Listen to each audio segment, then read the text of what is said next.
To do a zigzag seam sample, I'm going to start with two 4x6 sample pieces, and I'm going to pin them together along the long side, making sure the fabric edges are even. The first thing I'm going to do is align my sample at 5/8 inch, and the back of the presser foot is even with the start of the fabric. I'm then going to make sure my settings are at a standard seam. So 0 and 2.5 to complete a standard seam. So that's the first step. I'm going to just sew, like I did before, a standard seam. So I lower my needle, back stitch,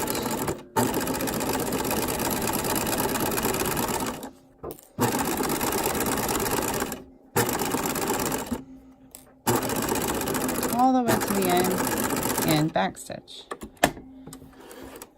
Pull the fabric out, trim my threads close, just like you just recently did for your standard sample. Next, I'm going to press this open. So I press the zigzag seam or the standard seam open for my zigzag sample, and now I'm going to apply a zigzag seam finish to the seam allowance. So remember, this is my seam, this is the seam allowance, and this right now is not acceptable for any type of marketability or for a garment because it's going to fray and fall apart. So what we need to do is finish the edge. One way to do that is by zigzagging. So I'm going to do one flap of the seam allowance at a time. So I'm going to fold the rest back, so I'm only sewing through this one layer, and I'm going to position the fabric so that one toe of the presser foot, I call these toes, is sticking off the fabric and one is on. So my seam allowance is essentially 1/8.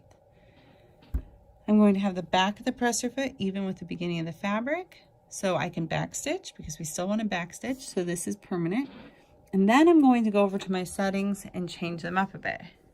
So for the length, it's still 2.5, but the width needs to be wider so that I can zigzag. So I'm going to turn it to a 4. You could do 4 or 5 so that it's wide enough. And then I'm ready to zigzag. So I'm going to lower my presser foot. I'm going to start by back stitching. And then I'm going to continue to go along the edge of the seam allowance. And what's happening is, as you can see, the zigzag is going on the fabric, off the fabric, on the fabric, off the fabric, and it's binding, it's grabbing onto the edge to keep it from fraying. I go all the way to the end and back stitch. It's not the most beautiful seam finish, but it does the job. So I'll pull the fabric out, I'll cut my threads on both ends, nice and close, and now I'm going to switch sides. So I'll fold all the fabric this way, so I'm only sewing through this one layer, position my presser foot, one toe on, one toe off, lower my presser foot, lower my needle, back stitch, and go forward.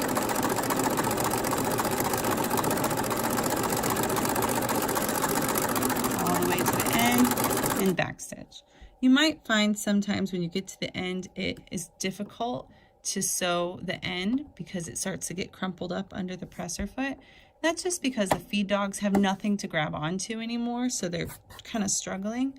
Just do the best you can to get all the way to the end. Pull this out, trim my threads, and then I'm going to give it one final pressing to make sure it lays flat. That is a zigzag seam finish.